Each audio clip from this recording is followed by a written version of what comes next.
Hello and welcome back to module number 4.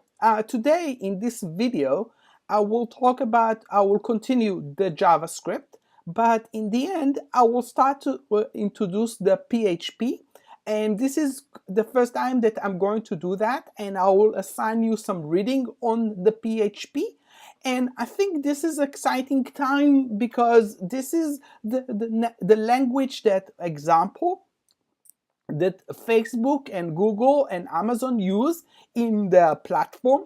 And so PHP is a very powerful programming language in compared to the JavaScript that it is only on the user side. The PHP also talks to the backend, which means to the database. So this is an exciting time. I hope you will enjoy it, and don't forget that the second part of this the second video, it's about casting style sheet that add the ability to add more style to your HTML website. Okay, so let's start. Last time I talked about conditional statement, but I never went in depth on that. So today we are going to start about conditional statement, and we will see that also in the PHP. So this is my crossover to the PHP, and I think this is really important because I know some of you already took the introduction to Java or introduction to C++, and so this will be extension to see why computer programming is so diverse, but on the other hand have a lot of similarity. So the last topic we will cover in JavaScript will be array. So please continue reading your textbook, and I want you to, it's online, it's free, so please use that as your resource with regard to JavaScript. So condition.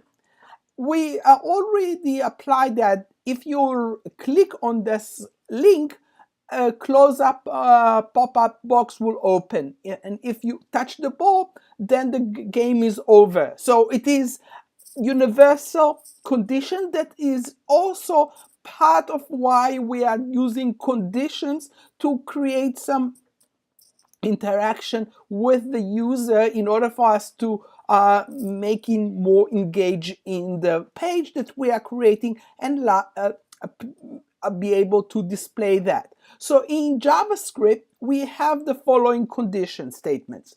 Use if to block a code to be executed, only if it allowed specific condition to be true.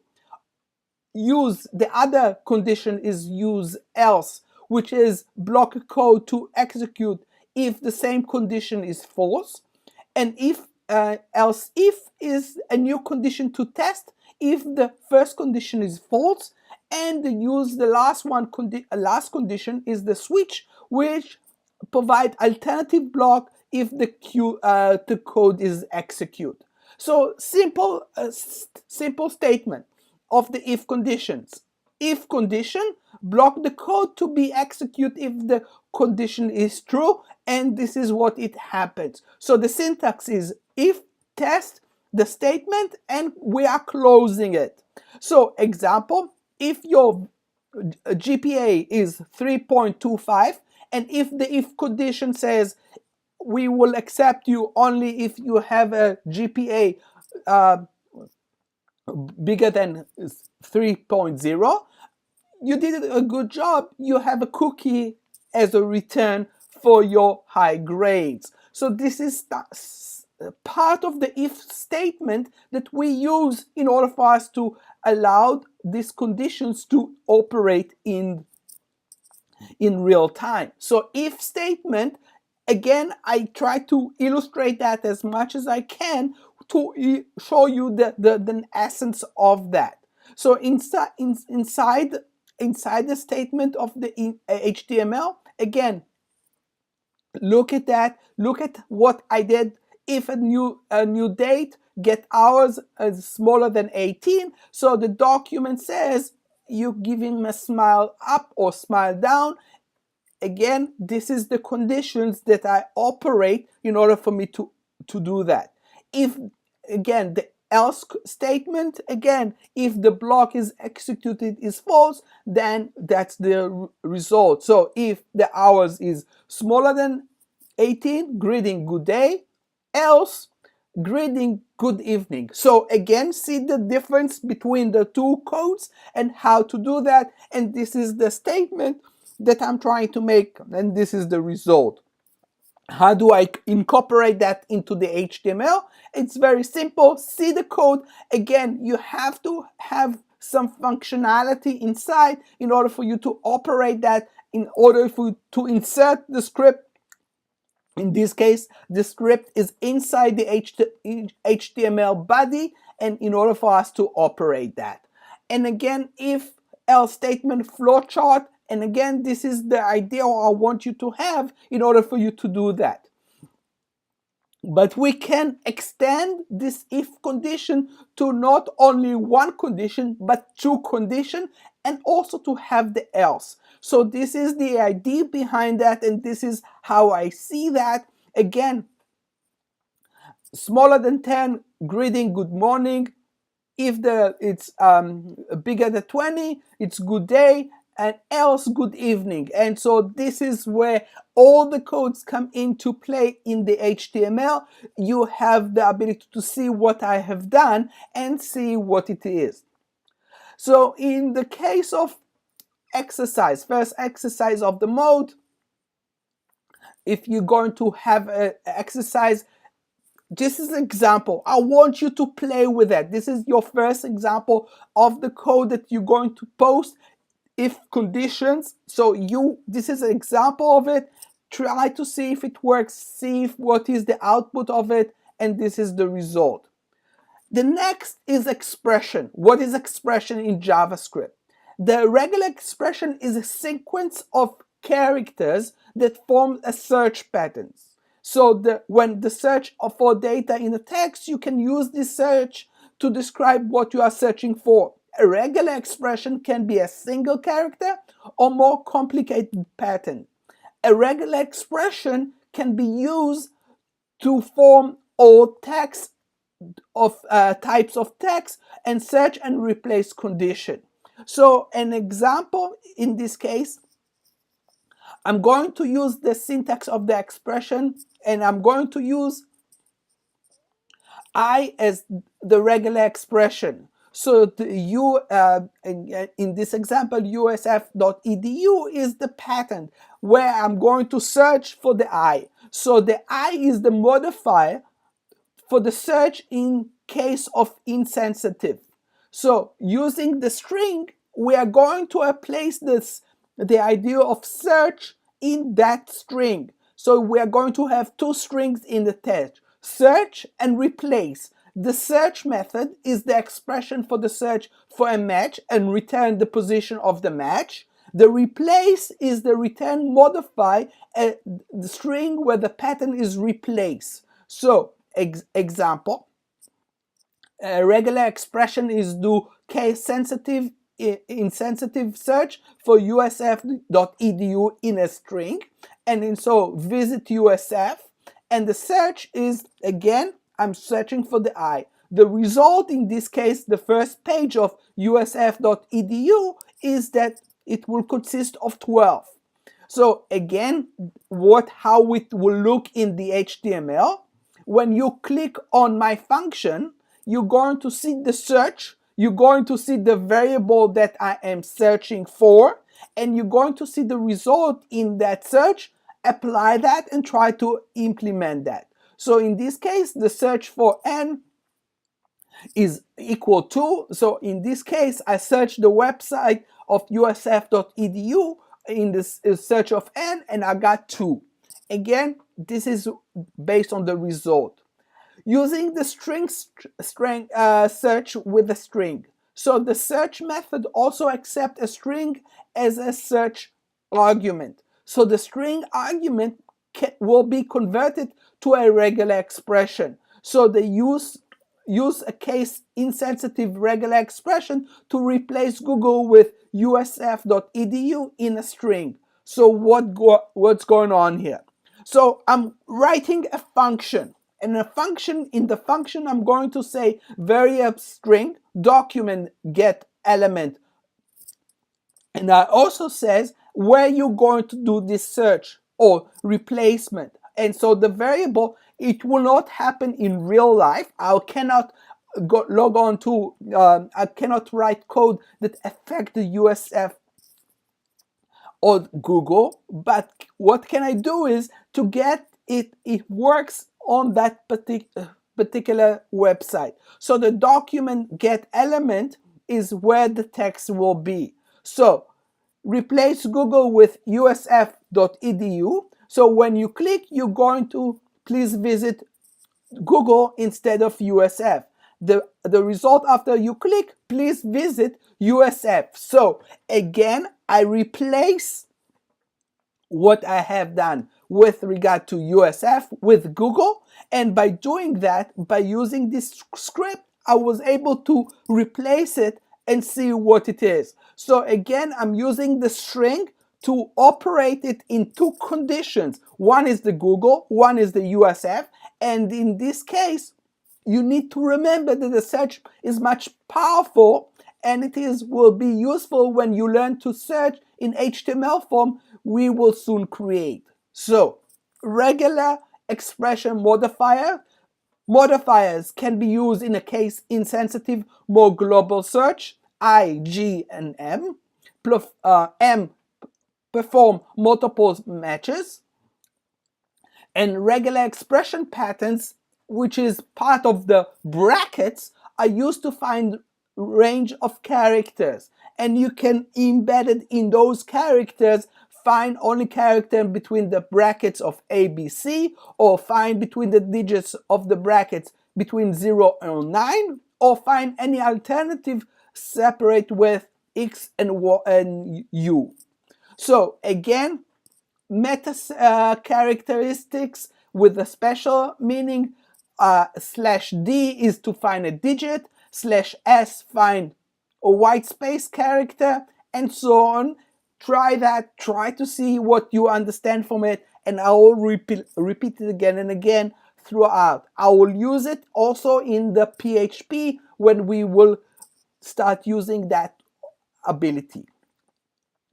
Another thing is the quantifier, which is the match any string that contain at least one n, which is n plus, and multiply is match any string that contains 0 or more accurate of the occurrence of the n, and a question is match any string that contains 0 or one occurrence of n.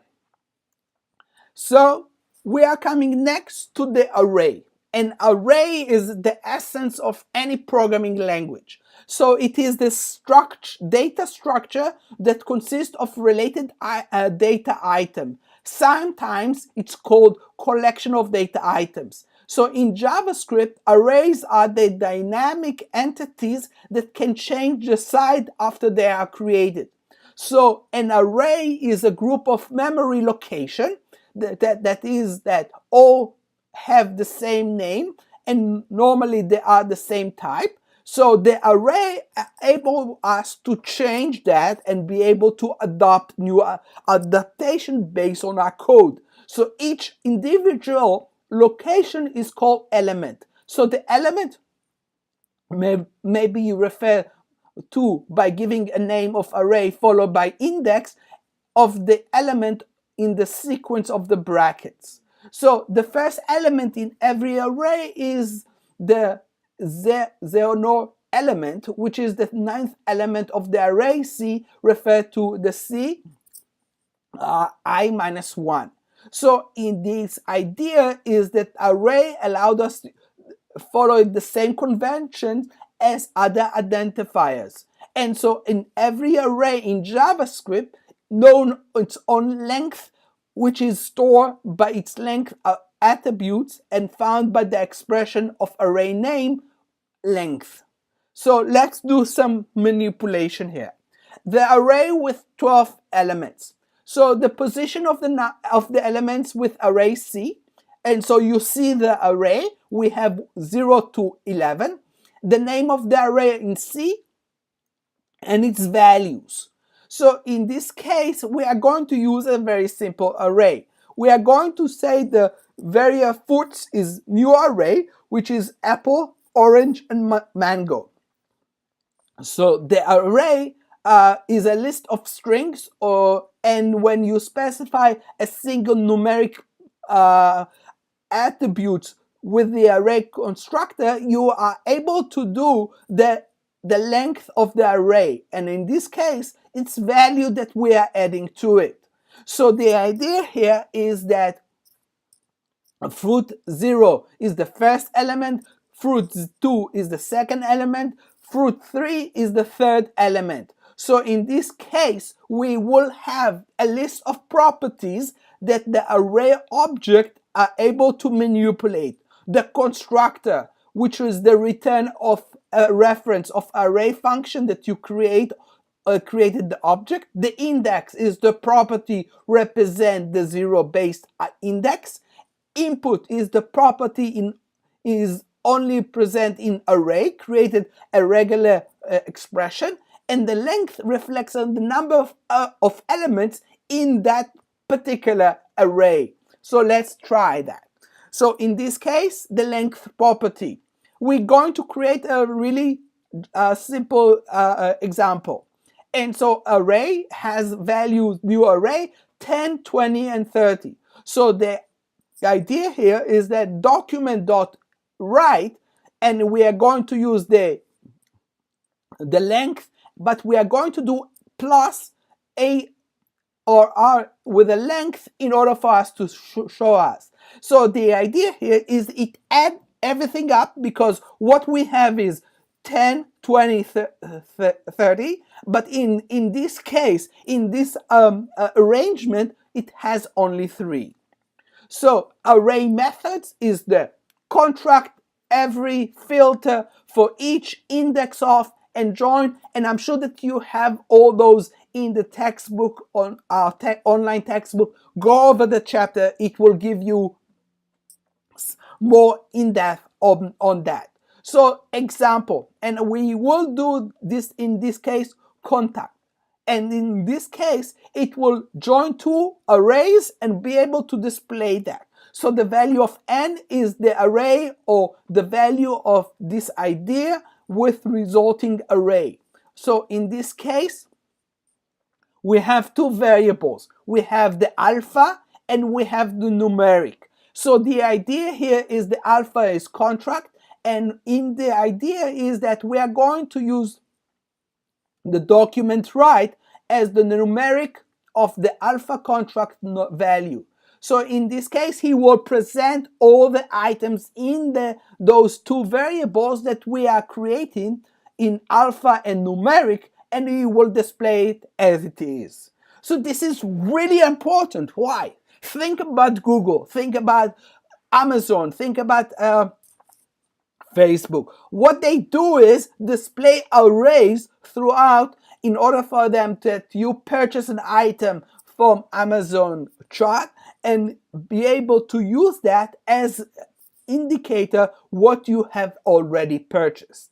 Another array is the join. It is a method joined all the elements of the array into a string. Example, array.join separator, and in this case, it's a little bit more complex. In this case, we have first array, first, second, and third. We have the second line and the third line, and what we will get is the first is first, second, and that's how it will play. So basically what we did was lay out for us all the type of arrays that we are trying to join together in order for us to display that.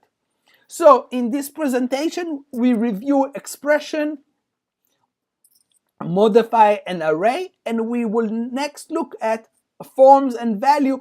I will do that together with the PHP, which I'm going to start today.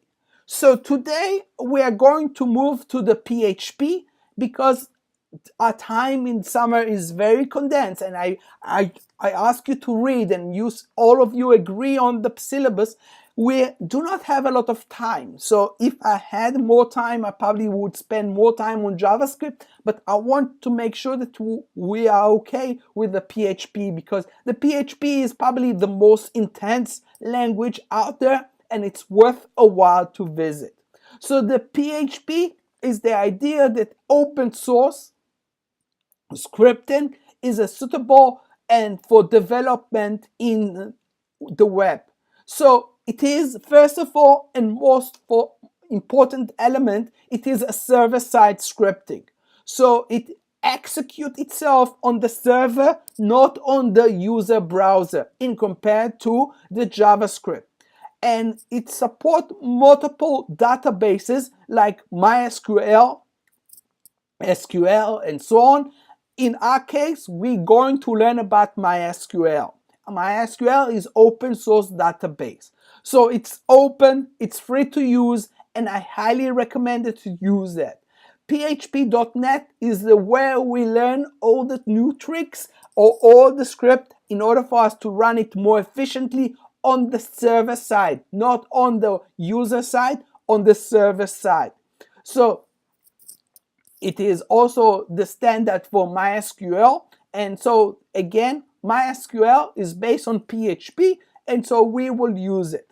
So PHP can contain HTML, casting shades, JavaScript, and PHP code. However, in compared to what we have learned so far, PHP file needs to be saved as .php, not as HTML, not as text, not as anything else. It has to have .php in order for it to operate. And so the idea here is that instead of lots of commands to output the HTML, the PHP contains embedded codes that does something like, hello, I'm a PHP script. So the code itself is included in special start and end process instructions, which is the question mark PHP and question mark and the code in order for it to do that. So the entire document has to start with a PHP and end as a PHP. So in this case, what I did here is introduction to PHP. What I have here is that in this case, I embedded the HTML into the PHP. So the PHP is actually look like a JavaScript form, but it's basically a PHP. And what he says here is that it's echoed that I'm a PHP script, that it acts like a JavaScript. I hope it makes sense. You will save it as PHP, not as a HTML, in order for it to operate. The standard PHP has a lot of characters and a lot of things that I want you to remember. The individual lines of code that makes up the script are called statements. So we are making statement inside the PHP code, and the script element identify the script section in a web page document. So the client side will see the script, but basically outside or on the server side, you will see the PHP code that the user will not be able to see. So the syntax of short PHP script is a statement, and it usually consists of communicating with a file called php.ini. It is a configuration file. The website that we are working on does not allow you to touch this file, and I do not recommend that you will do that. So you do not have access to it, but you have reference to it in your code. So the script will not work if your website does not have this php.ini script configured into the server. In our case, in our website that we're using, it's part of the syntax, it's part of the code.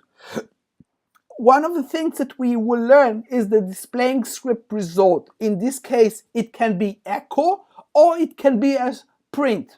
The echo and the print create a new text on the web page that is returned as a response to the client. So the echo and the print are statements that are language construct for the programming language, and it is usually, we use the print as a statement to return a value of 1 if it is successful. If it returns at 0, it is not successful. And so we are going to learn about text string and as something that contains within double or single quotation marks, and it will press or pass through multiple arguments in the echo and the print in order for us to function. So in this case, it will show what it will be on the server side versus the client side. And this is something that I want you to remember. You will work on the server side, but when you ask your friends to log on, they will see something like on those lines on the client side. This is what they will see, but on the server side, it will be something like this. So what you are going to do is, I want you to have comments in your PHP.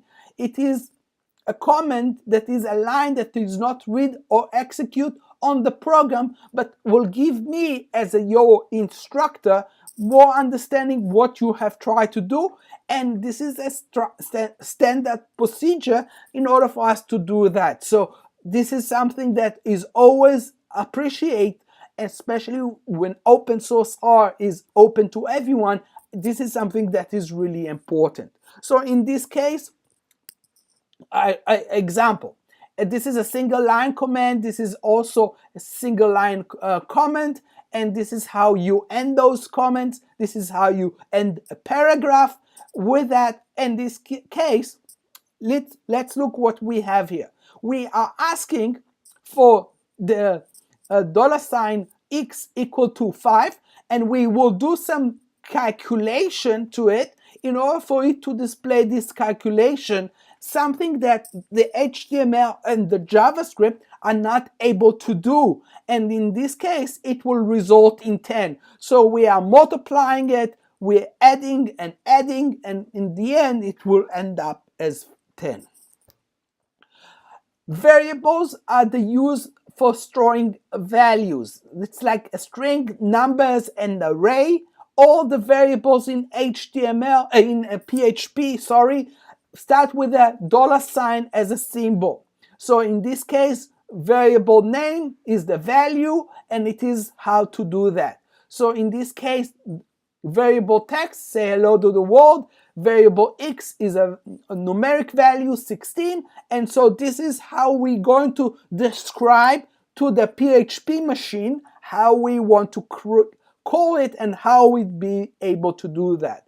So one of the things that we will learn is how we are going to interconnect two variables together. In this case, look at the example below. I know it's not high quality, but again, text 1 is say hello, text 2 is what a nice day, and if you combine them together, it will say hello, what a nice day. So this is how it be combined, those two variables into one without any as a two separate string into one space. So what do we have here? We have operator that used to operate on values, but there are also classification of operation, and all those things become part of the PHP operating system.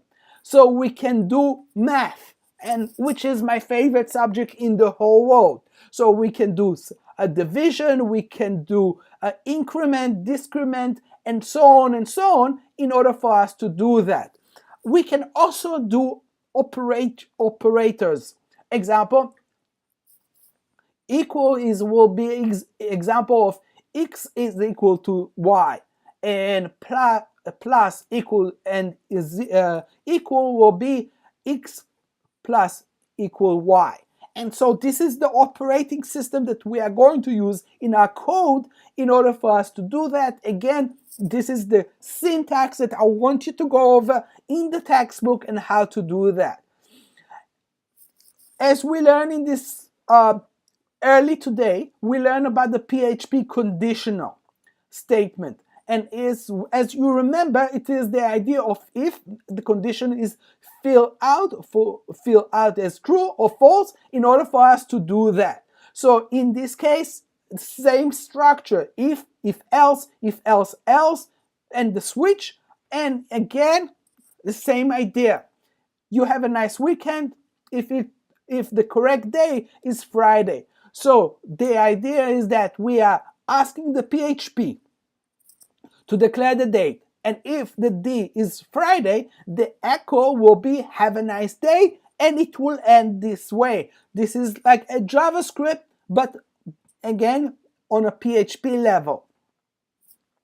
But we can also have a nice day, a nice weekend, and so on and so on. In order for us to do that, I want you to go over that, see the syntax, see the difference between the PHP and the JavaScript, and see what it is entail, see how those conditions fill out and how to apply that. And again, I gave you another conditional statement with numbers, and if it's the default, what happens. And I'm going to talk about arrays. And again, the array is the ability to store data, which is really important, again, to a programming language that connects to the database. So, and again, in this example is Saab, Volvo, and BMW. And what we will have is that in this case, we can have numerical array, associative array, or multi-dimensional array with containing one or more arrays. So the idea here is, again, cars is array. We have Saab, Volvo, BMW, and Toyota. And in this case, I'm going to do a switch, and I'll be able to see Saab and Volvo are Swedish cars, and this is the result. So again, all the association of arrays and the ability to manipulate the data in order to display it correctly or based on the database, again, this is how we do that. And in this example, I'm going to give you with the person name and his age in order for us to display that. Again, in this case, what is the age of Peter? And Peter is 32 years old. Multidimensional, again, the same thing. And again, this is how we are doing it and how to do that. So this is all again, the first introduction to PHP language. I hope you will like it because it is powerful. And as I told you, a lot of companies are using the PHP as their default language to do that.